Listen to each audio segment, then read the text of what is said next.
Impresivno društvo. Današnja vijest će oduševiti sve navijače Hajduk Splita. Ostanite uključeni, jer ova informacija je jednostavno eksplozivna.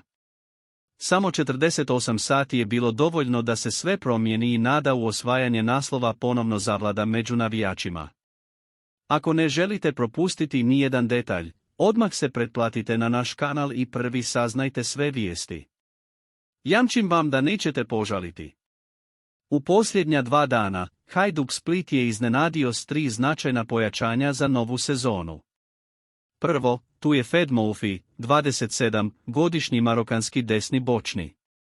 Igrao je za Lyon i prije dolaska u Hajduk, branio je boje Portimonense iz Portugala. Važno je istaknuti da je ove godine bio pozvan u marokansku reprezentaciju. Zaista odlično pojačanje za našu momčad.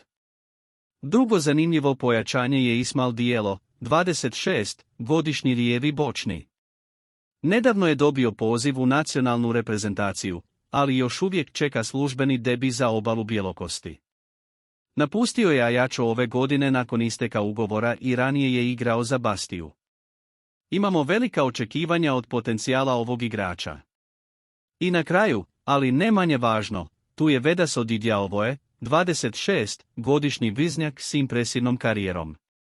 Igrao je za klubove poput Anderlechta, Hamburga, Club Bruggea, Legije i Olympiakosa.